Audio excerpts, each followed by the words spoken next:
Thanks a lot for joining me. Tell me about what the life is like right now for a young entrepreneur. You're only 23. We were just talking a little bit. You were already up early on a Saturday getting to work. How are things going? Things are going really great.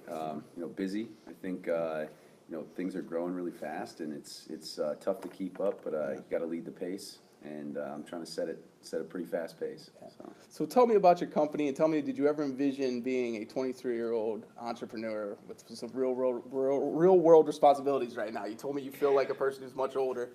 Yeah, no, I definitely did not think that this is where I was going to be looking back. When I went to college, I was really immersed in science. That was really my passion. What was your major?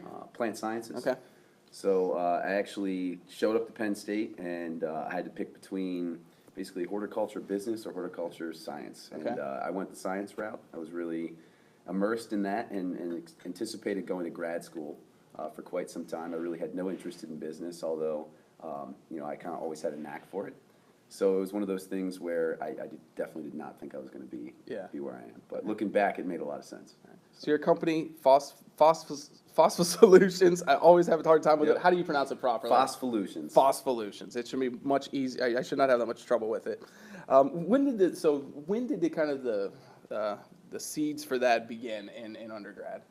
Yeah, so I was a sophomore, and I was sitting in the classroom, and I was learning all about one of my professor's technologies, and he was telling us all about how it was going to change the way that we fertilize plants. Okay. And I was really curious. I raised my hand and I asked, well, where do I go buy this stuff? And he said, well, no one's done anything with the technology. It's still lying dormant here at the university.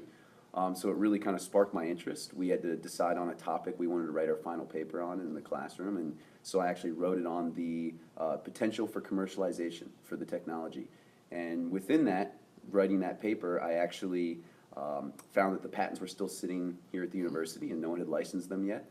And that was just kind of the start of the journey. Wow. Yeah. So you talk about changing the way that plants had been fertilized. What was the problem with that, and what kind of change does your company bring?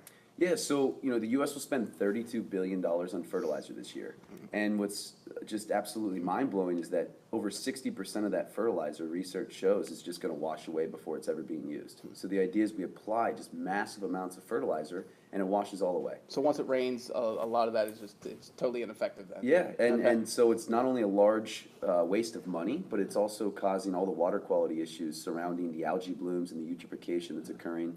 And it's a problem, and not only is it a United States problem, it's a global problem. Okay. And so our technology, what's really neat is right now the basis of our technology is not only holding those nutrients where we want them to stay, and our technology has been proven to reduce 98% of those nutrients from washing away. Okay.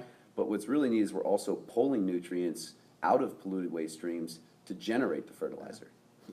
Well, so you're getting some of that, I don't know, fertilizer residue that had been washed away in the past and figuring out a way to do something with it? Exactly, Yeah, before okay. it causes a problem, we're pulling it out. And then our Okay. byproduct is actually a fertilizer. And All right. so we apply that fertilizer in a form that will never re-enter the waterway. All right. So the process, super inefficient previously and damaging to the environment. You're changing things. Yeah, we're changing the way we fertilize plants. Wow. So tell me a little bit about who's helping you out right now. What was the journey like, taking it from something that was almost, in a way, a class project, and then taking it to a money-making venture? It was a quick process. It was also a slow process. Okay. I think there was a lot to learn along the way. I was a technical guy. I was a plant geek, and that was my interest. And I realize now, looking back, that having a good idea is the first step. Okay. Everything else comes next.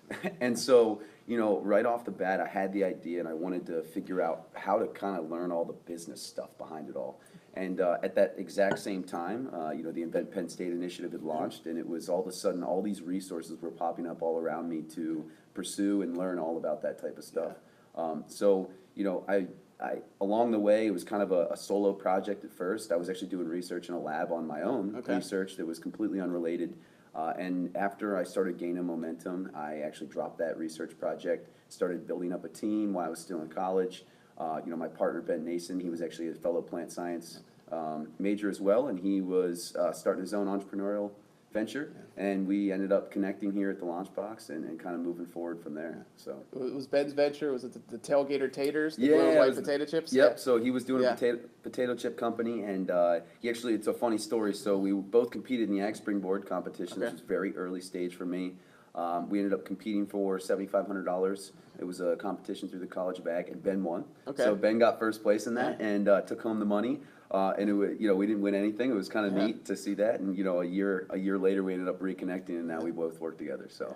And I think about college and how crappy it can be to work on a group project. And you basically you turned a group project into a business in a lot of ways. I mean, I don't know, how does the dynamic work? How do you make it work, having partners and executing an idea like this? Yeah, it's funny because it's one of those things where I always had this saying about group projects in college, which I think is a little side note from your question, but I think is important. Everybody hates group projects in college, and I think the reason why is because we're all sitting here equal, and we all have this equal say. We got to respect everybody's opinion and morph that group project in the middle between everyone's thoughts, and that's not how the real world works. Yeah. And so what I really realized was that, in the real world, there's somebody that is leading the team, and there's somebody that has a higher stake because they're leading the team, and that all that falls back onto them. And so I tried to take that same ideology into my business. So I started as a solo founder, but over time, as I've progressed and brought people onto my team, we still have the same vision and the same mindset around that. But yeah. So going back to your question there. What was it again? You mind? Well, no, that's interesting because I've heard of that. I assign a lot of group work, and that there is a school of thought sometimes that maybe you pick a student to be a particular leader of the group, and sometimes that can change things and make things work more smoothly. Yeah, that's interesting. I mean, it's tough. Even my dynamic in school was, when I was in a group project, it was, I'm a natural leader, but in group project, it was passive. I didn't really want to speak up because, I didn't want to make anyone mad. I knew that in the end of the day, we're all going to get the A based around what everyone does collectively, and it was just. There's a lot more passive about that. I think that this type of venture is more stimulating. Okay, so you basically saying that you're the CEO, the other people working with you understand the roles that they play, and so far this hierarchy that's been established is working well. Yeah, and it started from the beginning. Yeah, but at the same time, I think to be a good leader, what's really important is to understand that you don't hire people to manage. You hire people that are smarter than you in those areas. And you fill out those positions, and you don't hire someone you wouldn't trust to completely take over that role. So for me, I hire people that are way better at doing those things than I am, and so I don't get in their way. Yeah. So I want to do everything I can to support and train that person to be the best they can at that position, but then get the heck out of their way and let them do what they need to do. So you don't hire, if they're not going to be capable of doing it, why'd you hire them? So. Sounds like a wise management philosophy. So you said you were a plant geek. How did you acquire the knowledge here? To manage, to start a business. How did you school yourself in those areas? Yeah, so the plant science stuff was easy. I felt that was that was just a natural knack. I absolutely loved doing that. But the business was the tough part. So right off the bat, when I had this idea in college, I had reached out to my academic advisor. And when I reached out to her, she pointed me in direction of Mark Gagnon, who runs the E&I program in the College of Ag. We sat there on a whiteboard hashing things out, saying, well, what does this look like? How are you going to make money? Trying to develop a business model. And so then I got pointed into the Launchbox. So I was accepted as I got accepted through the Summer Founders Program. So they gave me a $10,000 check to stay in State College over the summer and work 100% of my business. No internship, no job. Yeah. That was huge. I think in my mind, that took this from an idea I had on the side to the validation I needed to say, okay, I'm serious about this now. Someone just gave me $10,000 to just work on this thing. Yeah. So at the same time, I went through the Launchbox Accelerator program, caught up on all the basics behind, developing a business model, talking to customers, trying to figure out pricing models and how we're going to start selling stuff and all of that type of thing. It was phenomenal to be able to have that type of, experience in the entrepreneurial realm. And then from there, kind of the higher level Tech Accelerator, which is offered by Ben Franklin. That was like a same thing, 10-week boot camp, but this was like, all right, we're going to take some financial pro formas, we're going to fill these out, we're going to start looking at what cash you're going to need over the next few years, and it was huge. So that kind of helped me get up and running, but the rest, it just kind of comes to you as you cling on to advisors and mentors and start trying to learn. That's awesome. Yeah, I mean, there seems to be the way things are going now. So a college has basically an entrepreneurial kind of point person that can then point you in the direction of something university-wide, like Penn State, and then from there you get to something that's a regional entity. It's really, pretty amazing in a short amount of time the commitment that Penn State has made to this sort of thing. It's game changing. I Yeah. mean, it's changing the way that this ecosystem around here is running. Yeah. And I think a lot of people have been waiting for this for a very long time. Yeah. And I wanted your perspective as somebody who grew up in State College, what this kind of, how this, I guess this local and university commitment to entrepreneurship has kind of changed the way you kind of envisioned your I don't know, your life plan, you know, what it would be like after graduation. Yeah, well, I think, I think when I walked into college, I wasn't really sure, but I knew what I liked. And in my mind, I knew I kind of was interested in business to a very small extent. I knew I wanted to get out and I wanted to get a nice job, that was for sure. But at the same time, I just wanted to go to school for something I was very passionate about and I loved. And actually, my passion started at high school, which was really neat. And to obviously have that opportunity in high school to get involved in plants was pretty neat that State College offered that. But really, I didn't really have a plan coming out, and so that was why I was actually going to go to grad school. And I had a research project I was working on for 3 years during my undergraduate. I had done a lot of the preliminary research, kept continuously getting grants to run this project myself as an undergrad. So I was like, this is a no-brainer. I'm just going to go and get my PhD. You were going to stay here for it? Yeah, Yeah. absolutely. Okay. I love Yeah. Penn State. You know, Yeah. I kind of grew up here. I Sure. just the program here in the College of Ag is just absolutely phenomenal, and I loved my advisor that I was working with in the plant pathology department. So now things have changed, but Things still, have changed dramatically, but yeah. I'm still here, so that's good. yeah, and still kind of live, I guess, in a way, living that kind of PhD lifestyle of being really absorbed Yeah. in your work right now. I you am know? absorbed. Yeah. Yeah, to say the least. So tell me a little bit about Hunter as a kid. Did you show any kind of knack for entrepreneurship early on? You know, as funny as it is, I would say looking back, no, but my mom would say something different. Okay. So when I was, it must have been kindergarten, we had to, talk about what you wanted to do when you grew up. And for some reason, I had designed this really complex, huge mansion that I had like a cell phone shop in it and like all these things that I was like a mall basically in my house. So I was going to Your own sell mall, all this yeah. stuff out of my house. And then a couple years later, I think I was like 10 years old. My mom worked for a company, had all these notepads up in the attic that when she moved on to a new job. Yeah. And I'm out here trying to walk up and down the street selling notepads to my neighbors for 25 cents a piece.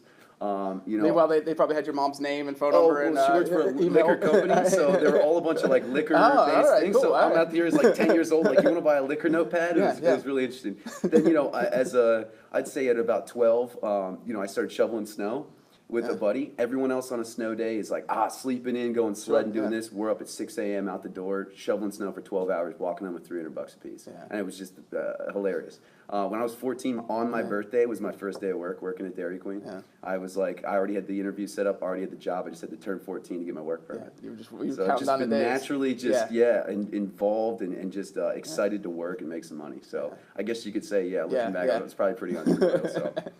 Yeah, I mean, I think the people who have never, I guess, kind of gotten a taste of that, it's this idea of the ownership and how motivating that can be. Yeah. As a teacher, as a college faculty, I feel like I'm an entrepreneur, kind of entrepreneurship light. You still have the security, the benefits, that sort of thing. But at the same time, it's very self-directed and very Absolutely. It's on you. Yep. And I think just how compared to other jobs I've had, how energizing that can be. And Absolutely. I mean, you picked up on that pretty early, huh? That just there's nothing like being kind of your own boss. Being my own boss, and I think just staying like. It's interesting because I think there's two things that kind of couple with my motivation there. It's one, I really like to obviously be in charge and work on my own and be able to be kind of paving my own path. At the same time, I'm not really stimulated as much by the money as much as I am by creating things and having that that success of doing that. It's just exciting. Yeah, that's the sort of thing that'll get you up early on a Saturday morning, right? You're right. Yeah. It's like most people want to sleep in today. I'm like, I can't get out. I got to get out of bed as fast as I can because I got stuff to do today. You get to seize the day. So, tons of students at Penn State. Few of them start business while they're in undergrad. What would be your kind of advice for other students who may be interested in trying to follow this path? And even if you had a strong science background, what if they're not technically savvy? What could be their entryway into this sort of student entrepreneurship life? I think if you have an idea we got to do something about it. A lot of people have a lot of good ideas, and they sit there in the back of their head and they wait for the idea to pop itself out into reality. And I think the idea is you got to get up and you got to do something about it. And you know, I saw an opportunity and I was excited about it. And I think the difference between, you know, people that are going to make it happen and people that are not is the fact that, you know, I would not put it down, and I just wanted to make it a reality. And so the other portion is I'm really good about asking for help. Okay. So I'm not the smartest guy in the world, and I'm not even anywhere close. And so, but there's a lot of smart people around me that I have no problem asking for help or asking for advice. And you know, I think that there's a ton of resources, primarily at Penn State, and I think a lot of the universities are following that path. But get up and ask for some help. And you know, if my advisor didn't point me towards Mark Gagnon, and Mark Gagnon didn't point me towards this, and I didn't compete in all these competitions, I wouldn't be where I am today. So you just have to get out and do it. Yeah, I've been in State College for almost 6 years now, and that's one of the things that's most heartening about this place is this willingness I've seen of people to take time out and talk to anyone. You know, Absolutely. Faculty taking time for students, taking time to, you know, talk to them, help them. You know, there's people who just they get great joy out of making those connections, pointing people in the right direction. You're absolutely right. You know, and all you got to do is ask. And you know what? There's another funny story similar to that was, you know, I had my freshman year of college, I show up and I was really interested in mycology, so the study of mushrooms. And, you know, as a young guy, I was out in the woods, always hunting for mushrooms, things like that. So I took a class, and my professor of the class, you know, I had this question about morel mushrooms. And she mentioned something in class, was like, yeah, you know, science really hasn't proved this yet. So I approached her after class, I said, well, what is this? You know, why does no one know the answer to this question? She said, well, let's figure it out. So I went and I applied for a research grant in 2 days that was due in 2 days, and they gave me $3,500 to stay and do my own research project. So it's one of those things where it's like, you just got to ask. You got to start. And like you said, there's so many people here willing to help you. I mean, she didn't have to tell me that to accept me into her, you know, her lab with a bunch of grad students and do that. And it was, you know, you just got to ask. You just got to help. And then also, not only advice, but money, you know. Money, grants, I got paid to go hunt for mushrooms. You know, the coolest part about the 3,500, only 500 could be spent on supplies. The rest was all wages. So I got to write my own checks. From the college, from a grant that I got to go out and do what I did for fun in high school. It was amazing. It was cool. So much out there if you just do a little work and ask. So only 23, you know, great as far as an energy standpoint and enthusiasm for your job. How has your age been any sort of detriment as far as maybe being taken seriously by potential investors or customers? You know, I think that it was definitely a concern early on. You know, there's a lot of young people that have a lot of good ideas, but not a lot of young people that execute those ideas, and that's always a fear, especially at a very, very early stage startup. You know, I would say that not only is it difficult from the investor standpoint, but it's actually more difficult in the industry that I'm in. So we're primarily in the turf and ornamental industry, and turf in particular is a very mature industry. We like to call it the old boys club. It's surrounded with a lot of people that have been in the industry and worked their way up the chain for a long period of time. And so it's tough when you have a young guy walking in saying, look, I got this new technology, it's going to change the way you do things out here.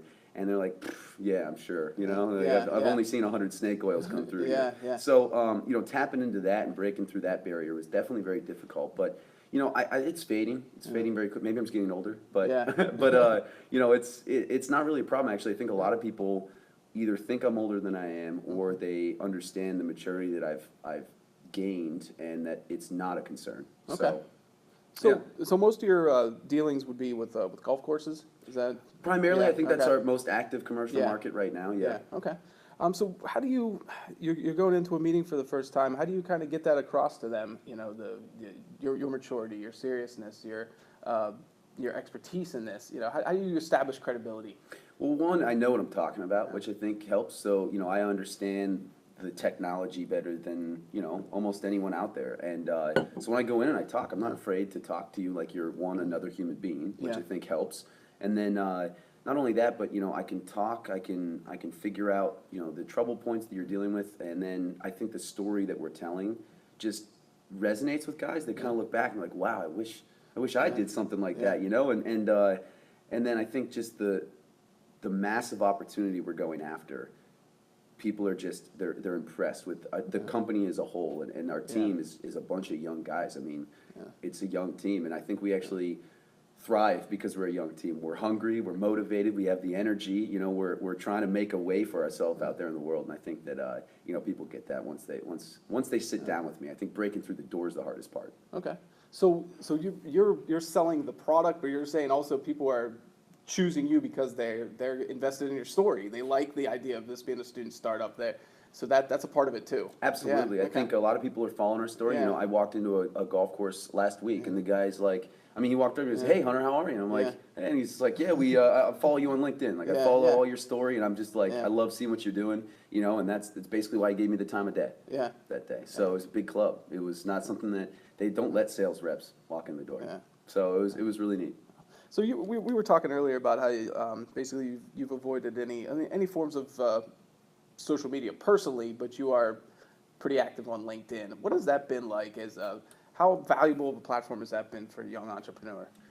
It's been huge. You know, you got to get your face out there. You got to get your story out there. And there's kind of this, well, one, there's a nice environmental story, but two, there's a nice and emotional connection that people make as, you know, I'm out here trying to do something. I'm taking a lot of risk. A lot of people get a nice, comfortable job out of college, and that was an opportunity for me. And I put that aside and to take a much higher risk. And people like to see that story. I think we get a lot of support on that end as well to tell our story, and it's huge. I'm not a big social media guy because I'm not really about posting my personal life all over the place, but I am definitely very proud of what Foss Solutions has become and what my team has done. And so I like to show that to the world, and LinkedIn's a great platform. It's also great for lead generation. You know, not only do people recognize me when I walk in the door, but they are reaching out. People are learning more about the company story, but then also more about the product. So it's been huge. And you know, the company also a really great website too. Thank you. Is part of helping continue to tell that story and explain a pretty technical product and what it does. So tell me a little bit about, so we touched on this earlier, but sustainability, corporate responsibility, what that means to your company right now. I started this thing because I am not only a plant geek, but I am really into the environment, and I think that our mission aligns with that, and we're not trying to sell something to make things worse out there. We're trying to clean some things up, and so everything we do as a company is around that. So for example, we have our product now certified for organic use nationally, which is a big step. It's a very lengthy process. On top of that, we've switched over to paper-only bags, like little things that we do to try to make a difference. We try to do a big paperless initiative within the company. We do, just small things, like we're part of Businesses for the Bay. So our technology is all about reducing nutrient pollution. Well, the Chesapeake Bay is one of the largest areas in this region with that issue, and so we're part of that group that promotes corporate sustainability. So just things, I think it's really important to me. I think that's what turned me off from business when I was in college, was the fact that a lot of times people associate business with not caring about the environment, and I think that there's a lot of initiatives out there changing that. Are you just marketing to commercial entities, or is this something that if a person wants to make their lawn look better and do it in an environmentally sound way, they can order from you? Who are you marketing to? Yeah, so we do a lot of things. I think that primarily our commercial market right now is mainly in this, higher end golf courses and greenhouse production and things like that. But we do residential lawns. It's tough because our product's implemented through an application that not every homeowner is doing. It's not a topical surface application. We actually got to get it into the soil, so there's some logistical issues there. But yeah, we even launched a retail product line at one point about a year ago. It was kind of like a Kickstarter type thing where we were selling home and garden containers that people could use in their garden. So we're in that, but at the same time, our vision's large, and so we're going after large opportunities. We want to sell truckloads. We don't want to sell small containers. So. Well, speaking of large, at the recent Venture and IP conference, the company won the tech tournament, and that got you $75,000 prize. Tell me about what that experience was like and what that sort of funding means to a startup.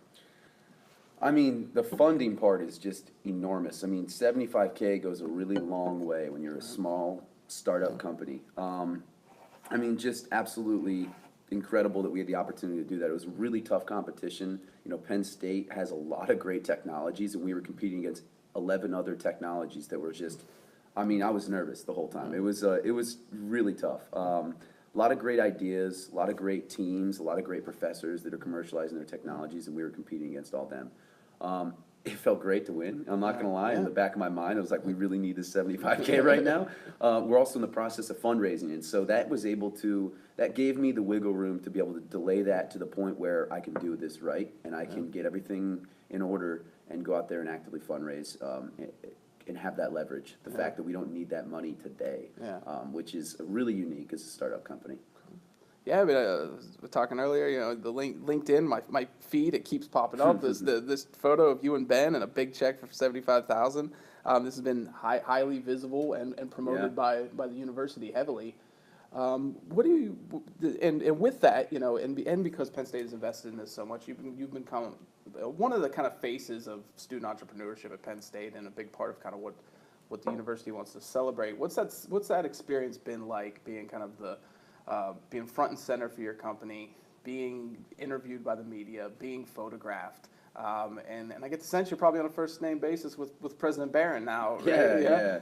Yeah. I mean, you know, it's definitely different. Like I said, I'm not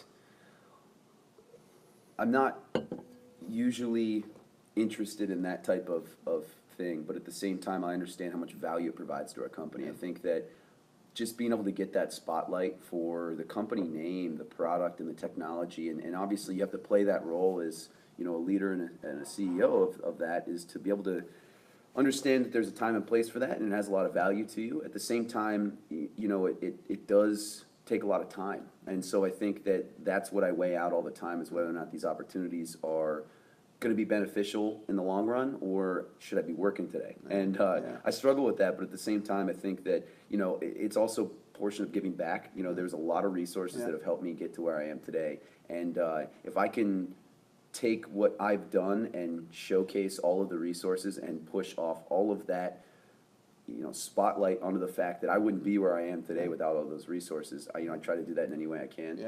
You know, it's playing the game. So what was that kind of? Can you remember the first kind of press that you did, the first interview, and what that was like? Was it nerve-wracking? Was it you know, ultimately, I'm sure it probably helped, but what was that kind of experience like, and kind of realizing probably that part of entrepreneurship you never really thought about? Yeah, I didn't think about this. I didn't know this was going to be the deal. I think that there was two that were pretty nerve-wracking opportunities. I was still a sophomore or junior in college. I was actually sitting right behind here with G.T. Thompson, the congressman here, and President Barron, and then a few other people from the Launchbox, and we were up there talking. You know, I just was asked to come speak, and I was like, I don't even know what I'm talking about, but give me the mic. You were sophomore. And, and then I went and presented at the Board of Trustees meeting, and then another one at the Ohio State game tailgate with President Barron. So a lot of President Barron events, but yeah, I mean, standing up, there's a lot of pressure to make the university, you know, and that initiative look like it's working, and it's helping us tremendously. And so, you know, I get up and I just tell the truth, you know, how much they've helped us to be where we are today. I literally would not be here, and our company would not be as successful as it is today without those events, that support, and just the fact that they're following our story and trying to do everything they can to help us be successful. No, you know, in my classes, I talk a lot about how brands are utilizing storytelling right now. So putting off the kind of the hard sell and trying to tell more about a story about the product, about the people who create the product, that sort of thing. What do you think right now is and you've talked about being a young company, but what are some of the kind of the best stories that are kind of now at your disposal to get people excited about the product?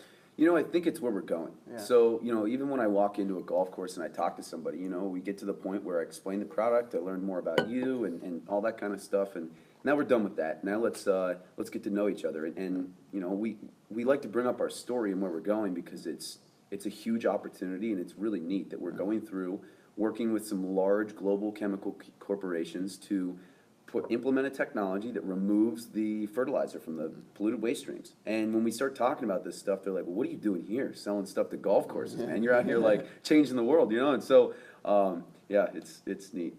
What's kind of have you figured out a way to kind of, is there any way to kind of visualize what the product does? Are you able to you know, it's not like something that you spray and then the grass turns instantly a nice green color. You Yeah. know, how do you kind of go about, I guess, really helping somebody in their mind maybe figure out what exactly it does, how it helps? Makes sense. So basically what we have is a granular mineral. It's Okay. just it's a sponge for nutrients. So the idea is that we can implement this technology in all different ways to basically use it as a carrier for fertilizer. So in a water situation, we basically filter that water so that the nutrients adhere to this material, and then we remove the material, and it brings the fertilizer with it to the field. And we Okay. go and we till it in the field or whatever we have to do to get it into the ground, and slowly over time it will release those nutrients only as the plant removes them from the soil. So the idea is there's not a lot of waste associated with that because it won't wash away, because it'll only release when the plant removes it.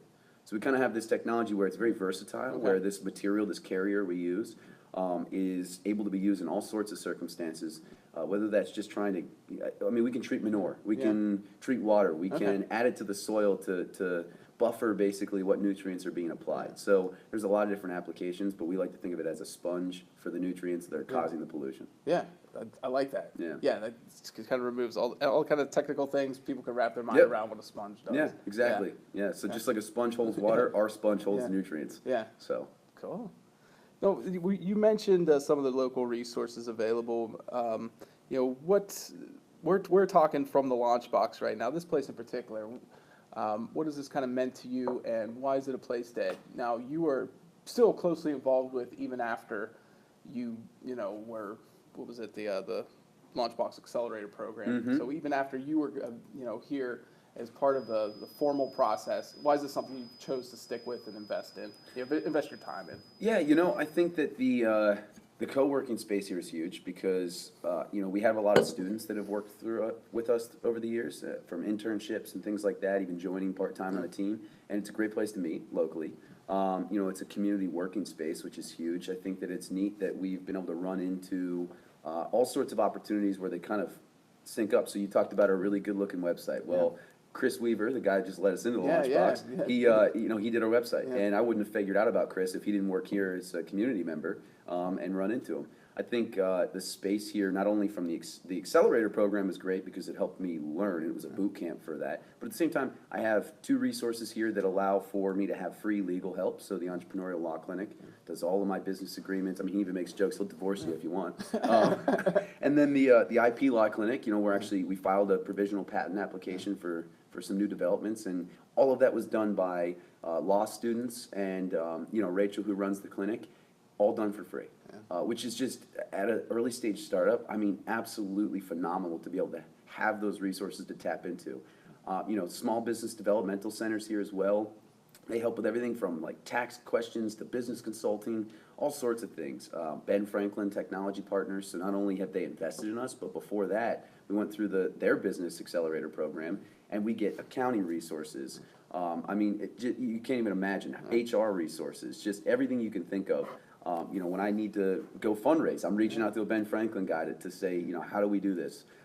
So the resources allow for you to not only outsource all that and not spend that money internally and use those dollars elsewhere, but at the same time, it's all of these mentors and advisors that are all here to simply help you make your business successful. So.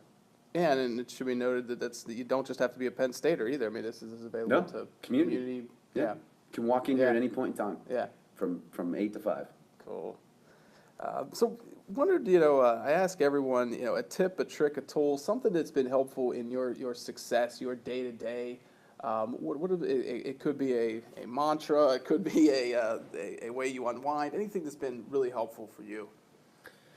Yeah, I think I'm gonna say 3 brief ones because I think there's 3 that come to mind. I think 1, surround yourself with people that can help, but people that also that are smarter than you, people that can provide insight that you would never be able to figure out on your own.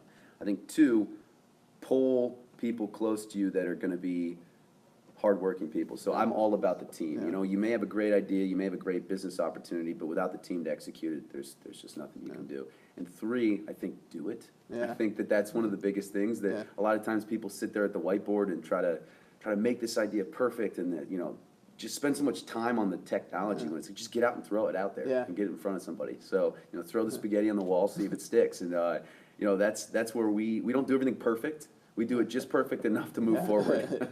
So. I love that. Yeah, so I want to get back on hiring good people. I mean, Yeah. what's been your process for that? How are you making sure that you're getting with people who are gonna be good for the company? Yeah, it's a really good question. I try to think about that all the time because I don't know how I do it exactly, but I know that I do it well because I've hired a really good team. Yeah, Like you're a everybody. good judge of character in Yeah. general. You're saying, yeah. Yeah, and not only that, but it's really important to put somebody in that place that fits that role. So the idea is you don't hire people just because you like those people, because then you're just going to surround yourself with a bunch of people that agree with you. And my objective is to hire the right person for that role. And so a lot of times, we sit down and we look at what that role looks like. How do we basically design, we call it a baseball card, basically, that has all the stats of what this person would look like. Okay. And then when we go out and we find this person, we're making sure that that person fits this baseball card.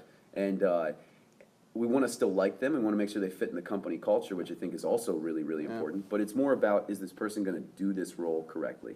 And actually, I have a good story about not hiring the right person. Okay. Well, so we didn't actually hire him, but we had an opportunity where a guy was interested in joining at a pretty hefty role in the company. And we drew out the process for a really long period of time. This was not a small hire, and I wanted to do this right. And one of our last dinners, meeting together, I asked, or basically he mentioned to me, he's like, look, I don't like entrepreneurs that think they're out there trying to save the world. Okay. It's dumb to me. Yeah. I'm here to try to make you a bunch of money and make myself a bunch in the meantime. Yeah. And I really don't care about how crazy your idea is and how much it's going to change the world. Yeah. And I realized at that moment that person was not going to fit our company All right, culture. yeah. Because we're out here trying to save the world. And if we can make a business model around trying to do something right and still be profitable, well, then we're actually smarter than the guy that's out there just trying to make a bunch of money. Sure.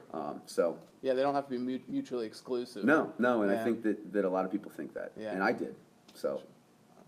Yeah, I mean, I love hearing your story.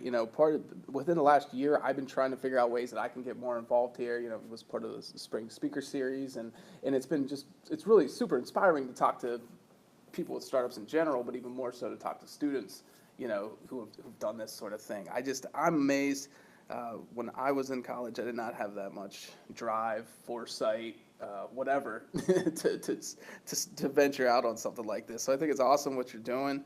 And what would your kind of advice right now to the undergrads at Penn State, that are maybe never saw themselves as entrepreneurs? What's something they can do to, see whether this is something for them? Well, I'd say, you're spending a lot of money to go to college, or your parents are. And take advantage of all the other things that are here. I think that the least thing that was really appealing to me about college was the actual classroom experiences. I think everything else that came with college, whether that was personal development, whether it was the network I was forming, whether it was all the extracurricular things like my working in a lab or trying to start a business, I mean, everything else around that is really the value out of college, besides just the 4 more years of sitting in a classroom. And if you don't get involved, what are you paying all that money for? It's just, there's all these things to do, and it doesn't matter if you're trying to start a business. It may be trying to go into research. It may be trying to, anything. It really doesn't matter, but take advantage of every dollar that you spend here and suck all you can out of it, because once you're out, like you probably know, and like what I'm learning, people don't want to help you nearly as much as just a normal person out in the real world. So, take advantage of why everyone's here trying to make you better. So that's my advice, is just get involved. Cool. Now, Fossvolutions, I want to give you the chance to plug away. How can people find out more about this? Yeah. And if somebody in the business world is out there and could be interesting, how can they reach out to you? We have a website, so www.fossvolutions.com. We are pretty active on some social media platforms, primarily Twitter and Facebook. Also have an Instagram. Find me on LinkedIn, Hunter Swisher. You can add me up. We also have Fossvolutions LinkedIn as well. But look us up. We're all over the internet. You can find all sorts of cool articles and read more about our story. Cool. Anything else to add? No, do I get to hold the cool belt Yeah. up? Oh yeah. Hunter's gonna be the first person to show off the Hustle Championship belt. So Love we're it. excited Love to it. show that I had to off. wrestle a couple people to get that. Too. Yeah. It was hard fought.